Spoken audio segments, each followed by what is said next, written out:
All right.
Good morning and welcome to the Sports Debate Podcast. I'm here along with Jack Hirsch, James J. Train Martin. I'm BA. I hope you guys are having a lovely day. And we're 1 week away from the Super Bowl, Super Bowl 60, where we have the Seattle Seahawks and the New England Patriots playing. So just on that caveat, just mentioning it. Just no big deal game. It's just a Super Bowl. Anyway, I hope everybody's doing good out there. Going to get right to our debate questions. First of all, it has something to do with football. Bill Belichick did not receive enough votes to get in the Hall of Fame first ballot. And I put ballet. I love it. Was he snubbed? Go ahead, Jack. Yeah, he was snubbed, but not for the reasons people think he was. You can make an argument for anything or against anything. Bill Belichick was on a 5-person ballot. The voters were allowed to vote for 3. There were 3 players on there. There was Robert Kraft and Bill Belichick. Now, if the voter did not vote for either Kraft or Belichick, they voted for the 3 players, then he wasn't snubbed. Bill Belichick is the first one who says you win because of players. Players are the most important thing. You have Kenny Anderson, Roger Craig, L.C. Greenwood, terrific players on there. And if someone had a philosophy like the writer from the Kansas City Star, they just want to vote for the players first and foremost, then he wasn't snubbed. Now, if someone voted for Robert Kraft and not Bill Belichick, then he was snubbed. Then he was snubbed in that instance. Or if they had non-players on the ballot besides Belichick who got in, then he was snubbed, absolutely. Then it's ridiculous. I mean, I'd be exasperated, but I can understand the argument if someone just wants to vote for the players, especially the players who've been on the ballot a while. That's perfectly understandable. Was Bill Belichick more important than any of those players? Yeah, a coach technically in virtually every instance is more important, a great coach, than any single player, unless that single player is iconic. Check out Brady and Belichick. If you had a choice, one or the other, anyone would take Tom Brady over Bill Belichick. Anyone would take Peyton Manning over a single coach. Anyone would take Josh Allen over any coach they could have in the NFL. We all know that. But the way it was set up, he wasn't snubbed. And that's what people don't realize. They just see things on the surface. How can you leave Bill Belichick out of the Hall of Fame? That's ridiculous. It makes no sense. And they're correct. It doesn't make any sense on the surface. But look how the voting took place. Why didn't they question the voting beforehand? And if it wasn't unfair to Bill Belichick, imagine if you're one of those great players. Bill Belichick and Robert Kraft gets in. And out of the remaining 3, 2 are left out and they can't get in the Hall of Fame. And they're thinking, well, I played the game. How do you compare this? I mean, you're comparing the greatest dessert to a regular entree. You can't make that exact comparison.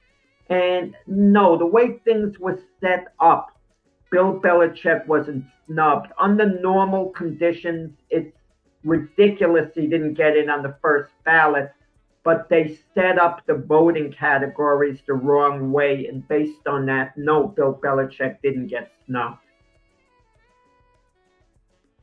Go ahead, James.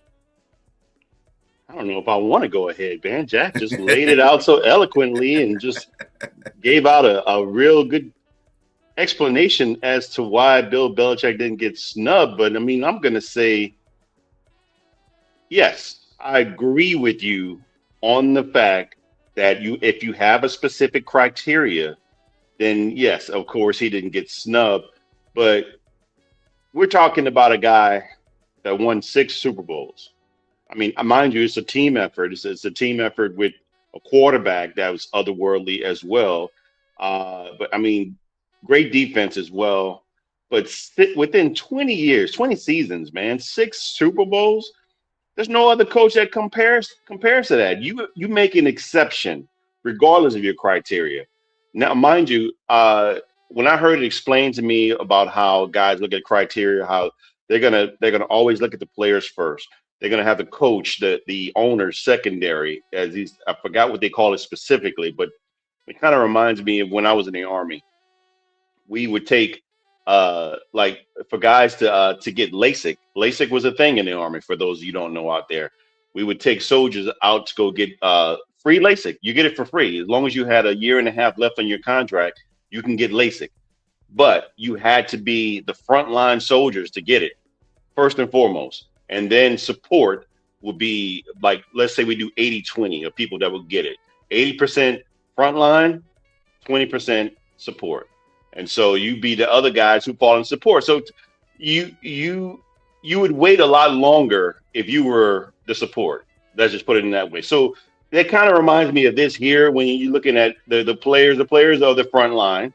And so you're going to prioritize them into getting to the Hall of Fame versus the support, meaning the coaching or the ownership or any other specific ancillary position that might be able to get in.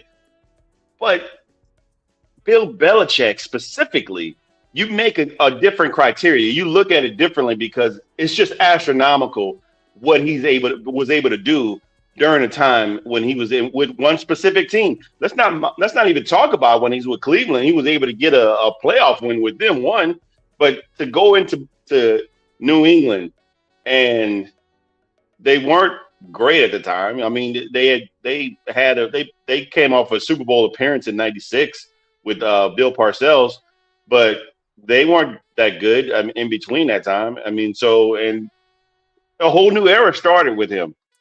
I think he's been snubbed. I think it partially is because of the Spygate and the Deflategate, which is not on him. Obviously, that's on Tom Brady. And that's a whole nother can of worms about whether or not he'll be first ballot. There's some reporters and writers out there that think if you're going to do this guy like this, then I'd be interested to see how you're going to do Tom Brady. You know, there's no way you should like look at one without the other because they both were great for their organization during their time together, whether they like each other or not. They were both very instrumental in their success in winning those championships. But with that said, man, 6 championships is just hard to argue. It just to not be first ballot, it's a snub. And I also 9 Super Bowls, 8 championships. Let me correct you. 2 is the defense. Yeah, 2 exactly. 2 with the Giants as well. Super Bowls. You just really can't. You can't sneeze at. I mean, that's nothing to sneeze at all. It's just like it should be obvious that he should be first ballot, regardless of the situation. Regardless of and players would tell you that they probably would want him to get in first ballot. Even the guys that are probably waiting because of how great that resume is. You just can't deny that. So I would just say that there's just obviously, and him, the last thing, and I'll say this, is that him in the media, how he treated the media is probably one of the things that's begrudging. But I just think that the human element of voting is where you have to set specific ground rules, man, and do some investigation You can't hold somebody back because you didn't have a good relationship with that person. That's just almost as childish, and it's unfair to what it's cheating the game.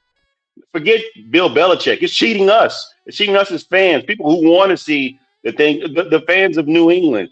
It's cheating the organization.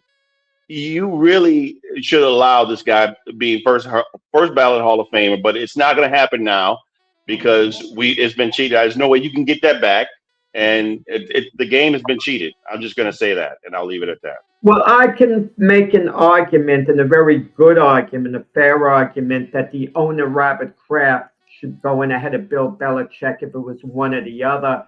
And you could just look at the winning aspect. Shortly before he hired Belichick as the coach, he went to a Super Bowl with another coach, Bill Parcells. A couple of years after he moved on from Belichick, guess what? He's back in the Super Bowl. That's Robert Kraft. That is Robert Kraft.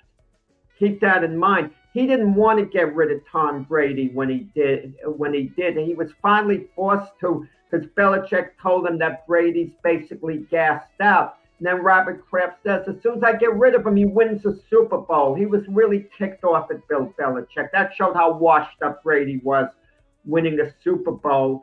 And also keep in mind that Super Bowl against the Philadelphia Eagles. He refused to play Malcolm Butler, and the secondary got lit up. That's on Belichick. He may have cost the Patriots a Super Bowl there. Keep that in mind. And let's be honest about it. If you look at his head coaching seasons outside of the 2 decades of dominance with the Patriots, where he was incredible, Belichick, he's performed very poorly, very poorly. But listen, Belichick obviously should have been a slam dunk Hall of Famer, as a coach. I mean, because then if he's not a Hall of Fame as a coach, then no one's a Hall of Fame as a coach. But let me throw this by you, James. You mentioned Tom Brady. Let's say hypothetically the Hall of Fame was just starting now. It's a pretty new thing. And it was a 5-person committee.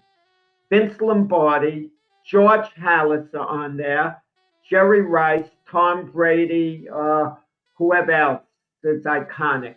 There's a chance Brady would be left out. You can't put him in ahead of Vince. It's hard to put him in ahead of Vince Lombardi. It's hard to put him in ahead of George Halas. What all people would see on the surface was, oh, how can you leave Tom Brady off? I mean, it was the category, unfortunately. If there was the non-player category, yeah, Belichick had to go in immediately. But what about Robert Kraft here? If he gets in, it's going to look bad. If he gets in this year, then Belichick absolutely should have gone in with him. Then it's a travesty. But if Kraft doesn't get in and they're going strictly with players, at least it's understandable. Yeah, I'd say that the human aspect has come out in this vote. Media is too much in their feelings. They need to stop that kind of stuff. Stop being all in your feelings because Bill Belichick, he was an ass as a media type for a while, but that doesn't have any merit that goes toward what he accomplished. He has some divots on his record, but 9 Super Bowls, 8 Super Bowls, 9 Super Bowls, whatever it is, you can't no. I don't like Bill Belichick. Okay, I think he's the coach that was the Cleveland Browns head coach. He just benefited a little bit from the fact that he's a really good defensive coordinator, and he got New England for the first 2 years of Brady, and then Brady was the guy that took off from that point. But at the same time, you still can't take that away from stats are stats, and that's a feeling. That's my opinion. But that shouldn't count for what he actually has done. You know what I'm saying? And that's what these reporters are doing. They're all putting their feelings into it. Shouldn't be that way. Should be about what he accomplished. Period. So I think he got snubbed, and I don't like the media for that whole situation. They should have some reason, different way how to vote these Hall of Famers in there, or get some kind of mix instead of just having sports writers do it, because it's ridiculous. Well, the big issue, Brian, should they be forced to go public with their vote. Because Yes. umpires, officials in sports, we know who they are. They're out there. Boxing judges are out there. Hall of Fame votes are kept secret, maybe because it's the society we live in, social media, people getting threatened, this and that. But if you want to be part of the process, that's and you volunteer for it, that's something that has to be dealt with. You have to explain your vote. I agree. They should be held accountable for their vote. Well, that particular Hall of Fame cast should be. They're sports writers. And I can guarantee you, besides being in a locker room, that's about the only football knowledge that they know. They don't really have any playing, coaching, or anything like that in their resume. So they're just going by what they see and what they hear. And that's not fair, really, to the Hall of Fame inductees, because you should have at least a couple of even Hall of Fame players that are in the Hall of Fame that could be on that board and say, well, this guy did this and this guy did this. You need to look at this instead of, just having a whole board of media types, because they don't. I mean, this is an area where you need to know the game, okay? Not just what's in the locker room. No, not just what's at the podium. Not what you see on TV. You got to be actually a person that knows the insides and outs of the game as a player or a coach. And I think that helps a little bit if you have a couple of Hall of Fame players that are on that panel. I think that would work. And I think you're right. Everybody should not be. There should be no anomalies as far as the sports writers hiding their votes. No, you need to step out and let us know why you voted and the way you voted, so that, because a lot of these sports writers could get put out for that. You know what I'm saying? They could, and maybe that's what it is. Maybe they'll lose their jobs. Wait. What about Robert Kraft waiting all these years? He's 84 years old now. That's a crime too. Waiting. We're getting all hopped up about Belichick. I mean, Kraft should be in by now. We should be a little more outraged about him maybe than Belichick.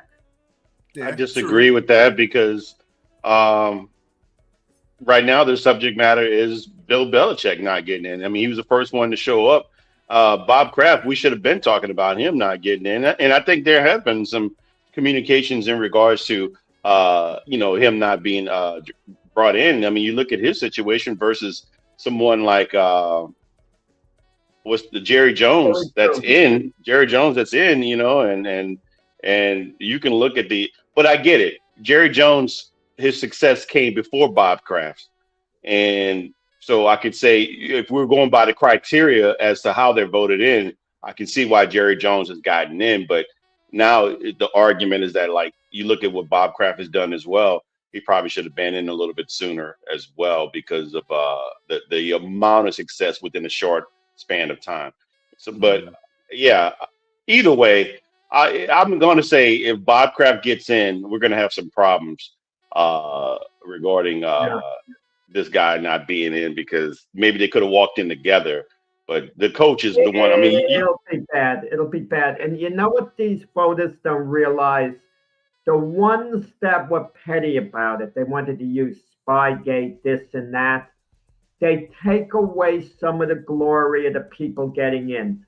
All the Hall of Famers getting in. What's the talk going to be? Belichick. The same thing, as stupid as Major League Baseball was keeping Pete Rose out. Who did they hurt? They were punishing the new inductees as much as they were Pete Rose. Because Johnny Bench said it best. He said, when I got inducted into the Hall of Fame, the first thing the reporter said to me was, congratulations, John. The next thing, do you think Pete Rose belongs in the Hall of Fame? They don't need to hear that about someone else. And that's what these new inductees are going to hear this year. It's going to be all about Bill Belichick there, and it's going to take away from their big day. Mm-hmm. I agree. It's just ridiculous how the media does that. Is able to saturate the field and oh, well, we can do this and we can do that because we're the media and we don't have to tell anybody about our. I hate that. I've always hated the media doing that, but it is what it is. All right. So baseball is coming up. Baseball season is coming up. Yeah, I know it's only January, but we have a few more months until they start doing all kinds of stuff for baseball. So we got some baseball debates that we can do. First of all, this one came up here. Derek Jeter recently said that hitting a baseball is the hardest thing to do in sports. Do you agree? Now I'm going to go back to Jack on this one because he's our baseball. Yeah, I mean, I like Derek Jeter a lot, obviously, being a Yankee fan. And he's a sincere individual, but the remark is self-serving. We've heard that line before. Oh, well, hitting a baseball is the hardest single thing to do in sports. Obviously, it's very hard to do. I mean, it's very hard to do. And I'm not taking it lightly by any measures, at all. You take a player like Novak Djokovic, if he's hitting the ball 120 miles down the line with spin, and I put a tennis racket in your hand, and I'm training you for 2 years to return the serve. It's going to take you about 1 year just to locate where the ball is visually, let alone hit it back. I mean, best case, I can point out why the answer no, it absolutely is not the hardest thing to do, and it is incredibly hard, don't get me wrong, is Michael Jordan. Michael Jordan loved baseball, he loved golf. Michael Jordan would have been the next Tiger Woods if he could have. Sometimes I think if Michael Jordan had a choice to be the greatest golfer of all time or the greatest NBA player, he'd pick golf. All his time was spent on the links. There's nothing he loved more than playing golf. Yet Michael Jordan couldn't master the darn game. Yet when he returned and played minor league baseball, he was actually making contact. I remember him going against an elite relief pitcher, Jeff Reardon, and Tony Kubek saying, oh, no, this experiment's no good. But meanwhile, Jordan flies out to the outfield. He makes contact. I mean, listen, I played baseball up to about the age of 17, and it was a pretty competitive league, okay? Obviously, I wasn't anywhere close to being a Major League Baseball player, but had I continued on, for every 100 pitches from a Major League Baseball player, I would have hit one of them. I would have made contact, hit a ground ball for every 100 pitches, let's say, okay? That's pretty bad, though, Jack. Because I played my whole life. I mean, I'm being conservative. But you put a tennis racket in my hand and train me over and over, I'm never going to be able to return the ball, over the net. I mean, I'll have a hard enough time just making contact on the racket. I mean, hardest thing to do in sports. I mean, run them, try to keep up with elite marathon runners, elite track and field guys. Listen, I mean, it's hard to look at these sideline catches these receivers make in the NFL. I mean, you could work with me my whole life from when I was 2 years old. I'd never be able to do that for the life of me, make some of these ridiculous catches and keep my feet in bounds. You're going to tell me hitting a baseball is harder than that? Hitting a baseball is tremendously hard, tremendously hard. I'm not taking it lightly, but let's forget this cliche we hear. Oh, it's the hardest thing to do in sports, hitting a baseball, because it's not. I tried my best to argue against what Derek Jeter was saying because I'm like, I think he's just being biased because it's his sport.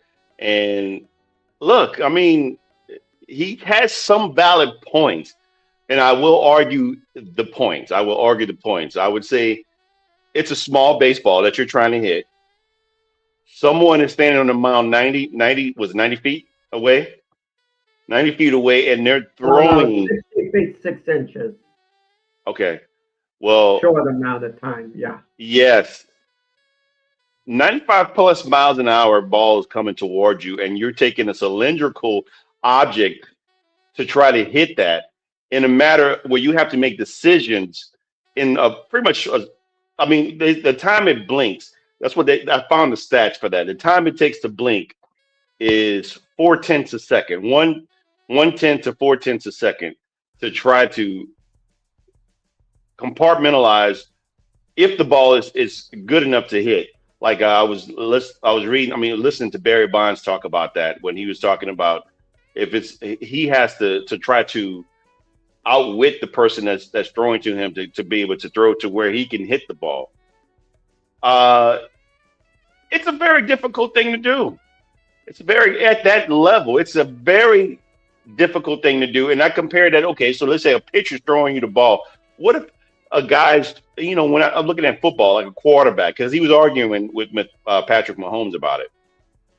Patrick Mahomes can throw some lasers too, as well, on the football field.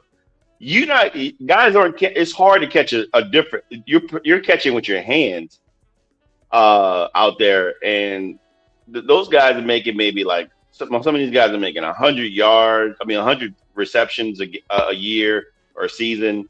And, getting hit, don't get me wrong, you're going across the middle, getting hit. That makes it a little bit more difficult. But baseball, in that regard of where you're at in the confines of trying to hit something that small, that fast, is extremely difficult. But with that said, and even so, I'm going to say this. How many 3,000 to do it consistently over the course of your career? How many 3,000 hitters are out there in the league total? As long as baseball's been around, there's only 33. There's only 33 3,000 hitters, and so 300. Is it, no, 300 3,000 hitters. Hits. You're talking about 3,000 hits. What are you talking about? Career batting average or hits for? No, the 3,000 hit club. There's only 33. There's only because to me, those are the guys that set the precedence of being able to, what we're talking about, of being able to do it consistently. So if you have guys around there that are like Barry Bonds, he had 2,935, so he just missed it by about 65 hits. And so, but my point is, with all the players that have played in the game, you don't have many that have done it on a consistent level. So to me, that tells me it's very hard to do. It's very to be elite. Those are guys that are elite. You have, if we're talking about the average guys that can hit and maybe get 1,500 hits through the course of their career, it's so many variables here because we're talking about how long you play and everything else versus how much you miss, how often you been struck out. It's just a lot to really look into that. But I'm just gonna say, if I had to argue the point for Derek Jeter, I'm just gonna say it's one of the hardest things to do in sports. I can't say specifically that it was the hardest because we were talking when I just mentioned to you about how many players were 3,000 hits club, which is 33. I also try to compare that to the guys who are running backs in the league who are elite and how many guys hit 2,000 yards and how hard that is. Only nine guys have done that in the history of the league. So, you can look at and say how different, because somebody like Adrian Peterson had no quarterback play. Somebody like O.J. Simpson had no quarterback play. You had 8 guys in the box, and O.J. Simpson in 14 games still had 143 yards a game. And so he was the first guy to hit 2,000 yards. Let me ask you this. Let's take two great sport athletes. That was a tongue twist in a way. Bo Jackson and John Elway. Bo Jackson was a great football player, great baseball player. John Elway would have probably been a great baseball player. The Yankees were giving him the biggest bonus. They badly wanted him to be their right field. And I think he would have had a great career in baseball, John Elway. Take both those guys who are incredible athletes, incredible. And then while you're at it, get the guys who've won the decathlon too in the Olympics and give them golf clubs. Work them relentlessly and try to make them into world-class golfers and to compete with the greatest golfers in the world. And they wouldn't get there. And I think that's your answer. You could say, well, with the golf for this and that, but you take certain other athletes and you reverse it.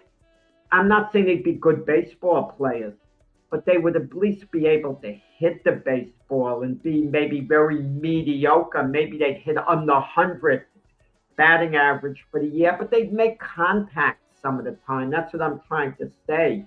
they would be a little more representative hitting a baseball than another athlete was in their sport. I could argue against that. I mean, Tony Romo was probably one of the better golfers out there. And if he was not playing football, he'd probably be, at the time in his prime, probably be playing professional golf. Just one. I mean, there are a lot of athletes out there that play really good golf. So it's just, I think it's probably harder to me if someone, I mean, because and one, you're playing against yourself. I mean, the ball is just sitting there. No one's throwing it at you. And you got to figure out which direction it's supposed to go and how far you're hitting it. But you got a guy throwing the ball at you, like Roger Clemens. I know we're going to get into him a little bit later, but I mean, wow, come on, man. I mean, not again. Like, what's the kid's name? That Screen, the kid from Pittsburgh right now. Yeah, Screen. Yeah. Oh, Stein, pitcher, yeah. Stein, yeah. I mean, come on, man. I mean, unloading 100-mile-an-hour ball. That's hard, man. It's hard to. I mean, and you got professional. I'm not saying being a successful baseball player. I'm not saying that at all. I get it. I'm just talking about hitting the darn baseball. I mean, even in making contact, hitting a grounder, a weak pop-up. I mean, it's not. But, we could debate it all day. But I think it's a cliche that started a while ago. And people pick up on cliches. They picked up on it right or wrong on Tom Brady. He's called the GOAT. And then it gains momentum. Mariano Rivera. It picks up a cliche. Greatest closer ever. And people start going with it. I would say this. The question says, do you agree that what he said? I say no. I do not agree. Yes. You two said it right. It's very hard to hit a baseball. I played Little League baseball for a little while too. It's hard to hit a baseball. It is. But it's hard to do a lot of things in different sports too. And I think that you hit it right on the head about Derek Jeter being in his sport and just saying, well, this is what I think because this is a sport that he plays. He hasn't played football. He hasn't played basketball. He hasn't played hockey. Really, if you think about it, hockey is a very intense sport too. It's hard to skate and shoot a puck and do all that stuff at the same time. And I understand the baseball aspect of it because you're not just you're saying about 95 hours, but what about off-speed pitches, sliders, curves? Those are the things that you have to learn how to hit as a baseball player. But if you're doing that for your, if that's something that you were groomed to do your whole life, it's not. It's the aspect of it is not hard. It's just the contact and it's getting your mindset to what you're seeing. A lot of professional baseball players aren't really that great. You have your mediocre ones and then you have your great ones. And your great ones are the ones that can figure out the pitch before it's coming out the hand just by what the pitcher's doing. So it's just like with football and the toe tap thing. It's hard to do that stuff. It is. It's just hard to do that stuff. And making it harder than hitting the baseball harder. It depends what sports you're in. I don't think that Derek Jeter could make a toe tap. I mean, he could get lucky and do that maybe at first, but I don't say that unless he has a lot of practice at playing that sport, then he can't say that's the hardest thing to do. I just can't. It's not. Depending on people's sport, it's just not to me. I think that, he's from Michigan, so, Michigan people tend to be over exaggerated sometimes, but anyway, I don't agree with that at all. So I'm just putting that one to bed. Anyway, speaking of baseball and Barry Bonds and Roger Clemens, we're leading into that. Neither is in the Baseball Hall of Fame due to perceived PED issues. If you were allowed to put only one in, who would you deem more worthy based on their accomplishments? Barry Bonds or Roger Clemens? Go ahead, James. We'll get you on that one. Well, that's when this question came up. I was like, "Wow, these are two." At the peak of their game, man, in the '90s, these guys were the best. And if you have to look back at the careers of most of the players in the '90s, these guys are The guys that are two guys that aren't in the Hall of Fame are most. If we omitted the allegations, if we omitted the issues with PEDs, they definitely would be in the Hall of Fame, first ballot, without a doubt. But if I had to take one of the two, I'm going to go with Barry Bonds. I mean, it's hard to not argue that. And I love both players, and I think it'd be like a splitting hairs here. We're talking. I mean, different positions, but I mean, what they did for their at their positions and for the game was just incredible. Barry Bonds, man, with 14 All-Star appearances, 8 Golden Gloves. I mean, let's start from 1998 back, when he was from 8 to 86, when he was with Pittsburgh, and when he was with this is before the allegations. Because again, for those of you out there that don't watch baseball, don't know baseball, he never tested positive for PEDs. He was on the Balco list, and so and that was pretty much it. But again, if we want to look at the difference between the big head Barry Bonds and the skinny Barry Bonds back in the day, my man had 400 home runs and 400 steals prior to that. Those numbers alone will get you in the Hall of Fame first ballot. And because there's no one right now with let's just say total, he's over 500 homers without a doubt, at 762 and had 500 steals. I mean, to end his career, man, it's just crazy those numbers. And one of the purest, the best hitters, man. He was feared. He had 668 intentional walks. That's the most in Major League Baseball history. Am I correct, Jack? Yeah, exactly. With the walks. Yeah. Yes. And so that part alone, too, his WAR in 90 before 99, he was his highest was 10.5, and so just I know the media didn't like him. We talked about Bill Belichick and his interactions with the media. The media didn't like this guy as well. That's probably part of it, because I mean, like with Pete Rose, I mean, if they feel like somebody's cheating the game, they still have opportunities to forgive a person. Why wasn't Barry Bonds, given that opportunity to be forgiven and get into the league? I mean, and again, we're talking about something that he was on a list. He didn't admit to it because he never tested positive. So for me, I'm going with Barry Bonds. I'm not going to stick too long on this. I'm going with Barry Bonds. Wait. He said Barry Bonds. He never knowingly took anything.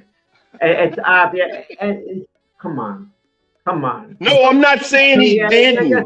I'm not saying he didn't. I'm all for forgiveness. I'm 100% for forgiveness.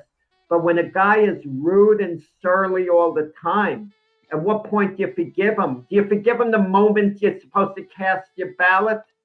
Then he'll say, "Oh, forgive me," right before you're about to write down your ballot. So you don't think Pete Rose should have got in before he passed? That's a whole different thing. Pete Rose. How?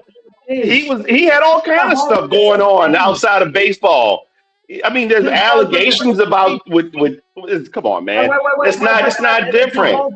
It's a whole different situation. Don't compare one to the other. How? He didn't something that you weren't supposed to do in baseball, and he denied it categorically. He's a pathological liar. If you want to have a club of miserable people, you could put Pete Rose in ahead of Barry Bonds. I'm just saying, you saying it's different. It's not different if they're still doing. I mean, it's different in allegations of what it is, but I mean, they're still denying something that won't allow you to. I mean, that you're not supposed to do in sports. I mean, regardless. Pete Rose ultimately admitted that he had bet on baseball, and it didn't make any difference. He stopped denying it. Okay. And that's a whole different situation with Bonds. I mean, and the question is,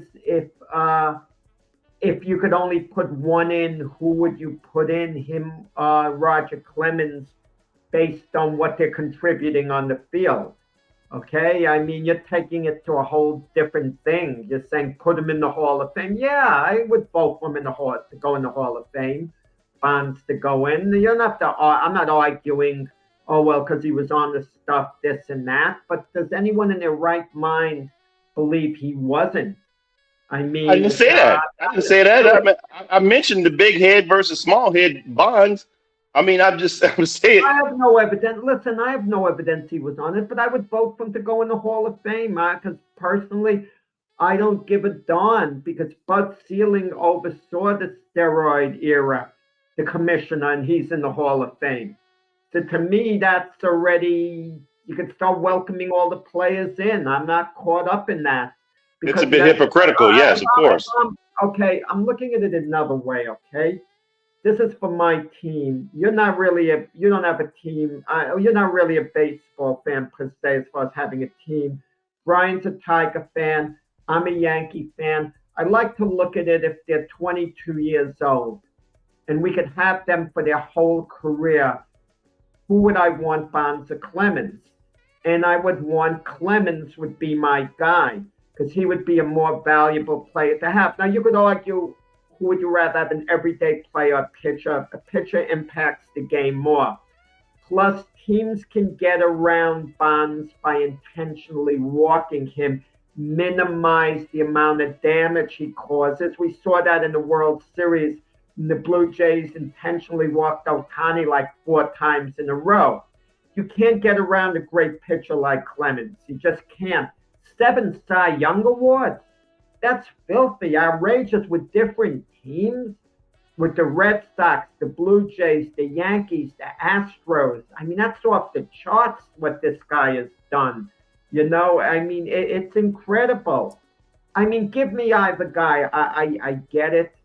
But looking at what Clemens did, his 7 Cy Young Awards, I think a little harder to do than compile the great numbers that Bonds did. And Clemens compiled other great numbers as well, don't get me wrong. But 7 Cy Young Awards? I mean, maybe the argument should be what's a great accomplishment? Clemens 7 Cy Young Awards, or Tom Brady 7 Super Bowls. It's a different sport. But I would argue for Clemens 7 Cy Young Awards. He did that individually. I mean, you get help always from teammates being on the field, batting, etc. But the Cy Young Award is a selfish award. It's very self-centered on the individual performance. Teammates don't really bail you out to get you that award. So my answer would be Clemens over Bonds. Now, before you go, B, I will say what you mentioned about the intentional walks. Well, not being as good as probably as what Clemens did. I would say that some of those intentional walks were bases loaded. They willing to give up a run just to stop him from hitting. I get no. My point is you can somehow minimize Bond's damage in one game, but if you're facing Clemens in that game, there's nowhere to hide. You got to face him. You got to hit against him. Bonds, you could walk every single time he gets to the plate. As distasteful as I find that, and I think there should be a rule against that. If you left it up to me, I would alter the rule that once a guy like him is, you could designate one.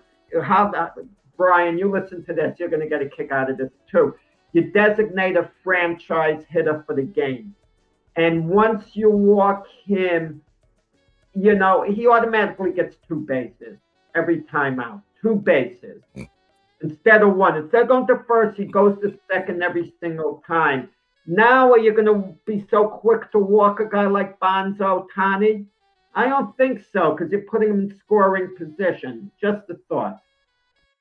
Well, I mean, if you got a guy in second and third and you walk him, I mean, because you got first base open, that's the reason why the intentional walk exists. But if you do it 2 thing, you automatically score, you know, 1 person at least. So, I don't know. We modify the rule. If it's second and third and there's a base empty, you allow the guy to get walked, I guess. I understand that. But if the bases are empty, he automatically goes to second base, as if it's a double, not a first base. Now, I have a different way to perceive this matchup between Barry Bonds and Roger Clemens. They both deserve to be in the Hall of Fame, period. Most of the guys that are in the Hall of Fame, I'm sure some kind of things have happened to them where they had PED issues. I don't want to hear all that. Most of these guys that are in there during that time have had those issues or have taken PEDs, allegedly. Still, I'm not going to, just because somebody says you did something doesn't mean you did it. For both cases, for Roger Clemens and Barry Bonds. But at the same time, Barry Bonds has faced Roger Clemens in his career 8 times. He has 0 hits and 2 strikeouts against Roger Clemens. So that's why I would put Roger Clemens ahead of Barry Bonds. I know it's only 8 hits, only 8 plate appearances that they had against each other. But sometimes when you find when I get into a dilemma where I have to put 2 guys in and they both equally deserve to be in a Hall of Fame, you got to look at some of those kind of things, how they faced each other.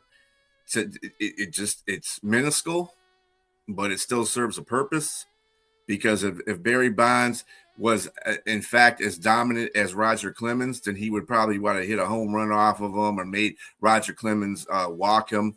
Roger Clemens did not issue a walk, by the way, to Barry Bonds in 8 plate appearances. So, and Barry Bonds did hit the ball, obviously, some of those times, but fly ball, ground ball, whatever the case may be, never got a hit off of him, and it got 2 strikeouts, no home runs. So I would go with Roger Clemens in that, because he kind of dominated Barry Bonds in those 8 plate appearances. I know it's a tick for a tack, but it is. It's just, hey, there's no other way to go. Bonds, I would vote for Bonds in the Hall of Fame. Snap of the finger. No ifs, buts about it. Clemens too. I don't know whether they took anything or not. I'm not saying they do. I'm just saying what the perception is. And that's the reason they're not in the Hall of Fame, because of that perception. Yeah. I mean, like I said, I would put both of them in too. But if you had to tie me down, I'd go by just what they did faced off against each other. That's just me. I know you're over there frowning, James, but that's just me. Well, I mean, also, I know Jack mentioned 7 Cy Youngs. That's difficult. But Barry Bonds was a 7-time NL MVP as well. So it's pretty tough to do, man. Yeah, and Roger Clemens is only 1 time. So that's pretty weird. But anyway. All right. So from the Major League Baseball to the NBA. So Thursday, Mark Aguirre got his number 24 jersey retired by the Dallas Mavericks. Should the Dallas Mavericks retired his jersey? This is Mark Aguirre was crying during the whole ceremony, and of course, his best friend and James's idol, Isaiah Thomas, was there patting him on the back, and Isaiah was saying, if it wasn't for Mark Aguirre, the Pistons never would have won the NBA championships. Of course, Isaiah's making it about the Detroit Pistons while he's in Dallas. The ceremony's going on. That's what's wrong with sports here. Now, listen, Mark Aguirre, I don't know him. He might be a nice person, a very nice person. I have no idea. I'm not condemning him, I do know this. He forced his way out of Dallas. I mean, he forced his way out of Dallas because he wanted to join his buddy Isaiah on the Pistons. And we talked about this on the past show. We know Isaiah's fingerprints were over that deal in one way or the other. If it wasn't directly, it was indirectly. How do you retire a guy's number who forces his way out of your organization? And he forced his way out by just arguing with everyone, being very oppositional to everyone when he was at Dallas. I mean, what are we going to do next? You know what James would back up next? The Eagles maybe retiring Terrell Owens' number. Why not? Why not? Terrell Owens is a real, look at his stats, James is going to say. James is going to point to the stat line as a reason why. You retire an iconic player's number who meant so much to the franchise. Dirk Nowitzki, you retire his number with the Mavs. Absolutely. He was Dallas all the way. And Isaiah, you absolutely retire with the Pistons. No ifs or buts about it, because Isaiah was a Piston all the way. I support that. Mark Aguirre, 8 seasons with the Mavs. They didn't win an NBA championship. He was a malcontent for some of the time, certainly towards the end. I mean, if you want to give him a night in his honor for some crazy reason, do it. But I'd be against that. The guy forced his way out of Dallas. He forced his way out, and now you're giving him the ultimate honor of retiring his number? Makes no sense. And I'm not picking a market play. Look, even Shaq. He had his number retired by the Orlando Magic.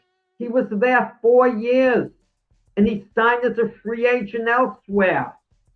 You know, and you're going to retire his number? I mean, what's the insanity? But at least Shaq was somewhat iconic as a member of the Magic. But Mark Aguirre, are you kidding me? Retiring his number? I don't get. But that's what this world is.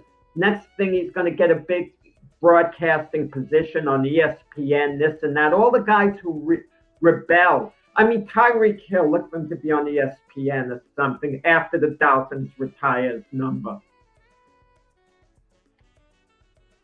So first of all, you put me in the box there in regards to T.O. getting his number jersey retired, and that's like the most asinine example you can give me, sir, in regards to.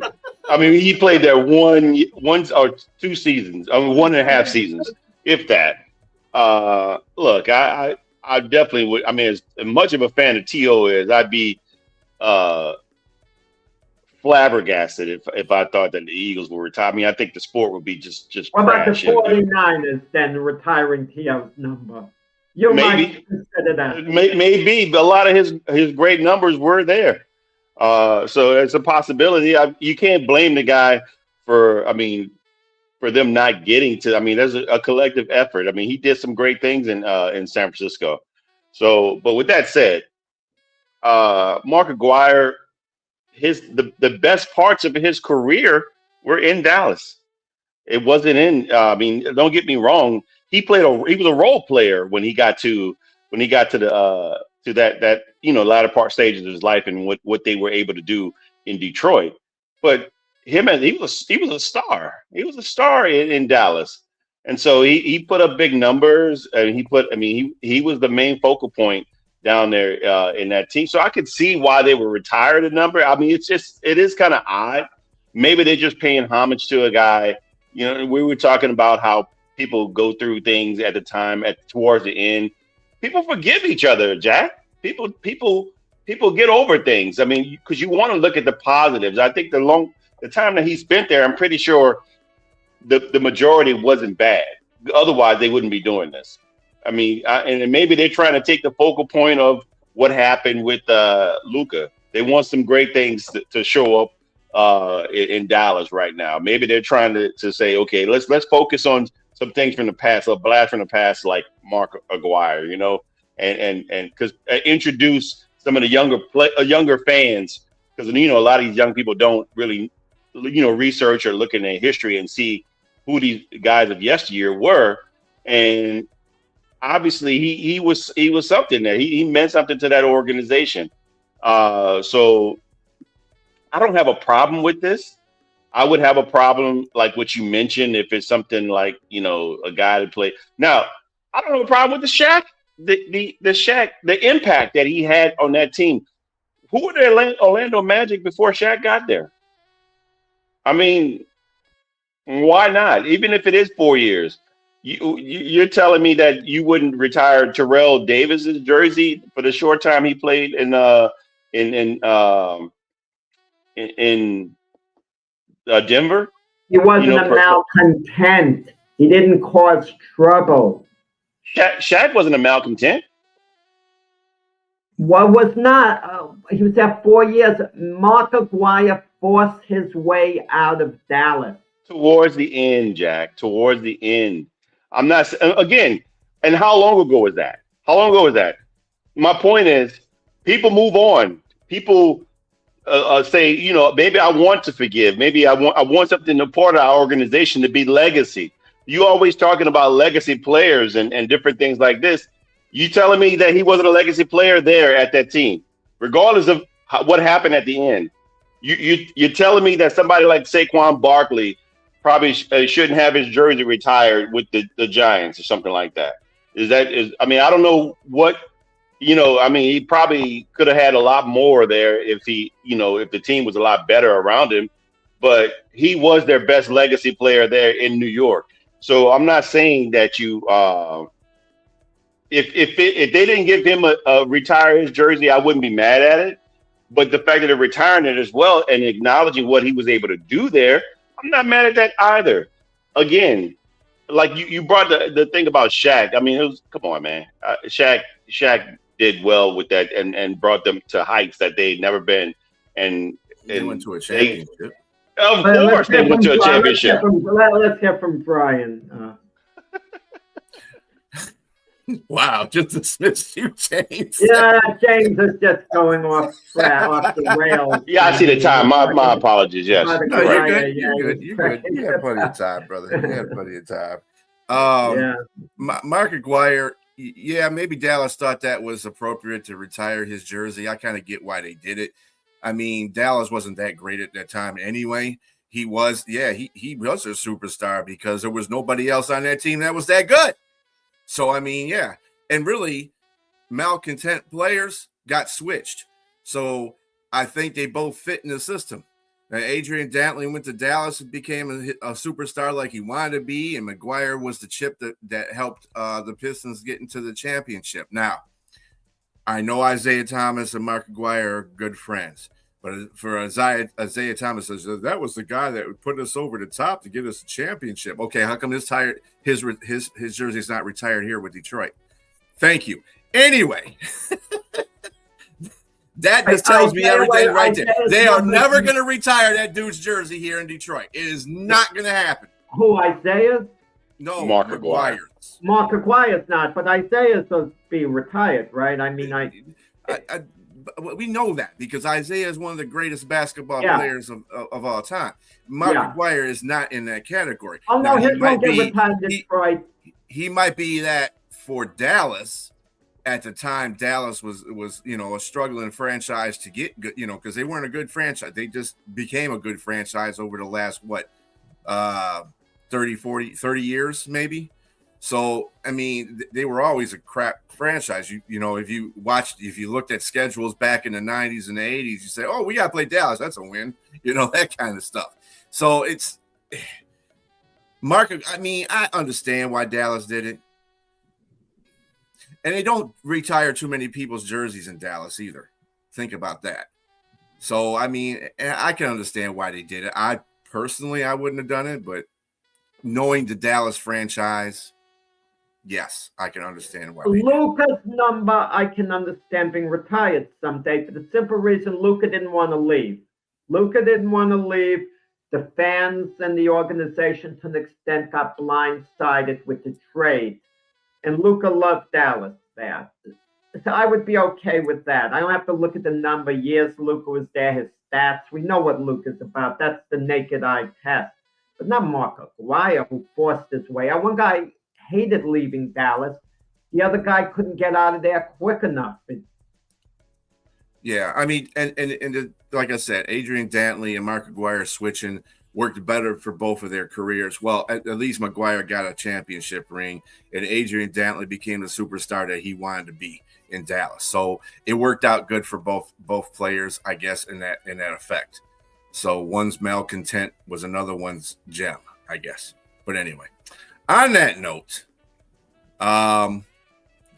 we will be leaving you guys, and we'll see you next week on Saturday at 8:00. Join us tomorrow at 8:00 for the sports podcast, the Sunday sports podcast. Of course, it's an hour. Just remember that. And we'll see you then. Everybody have a great rest of your day.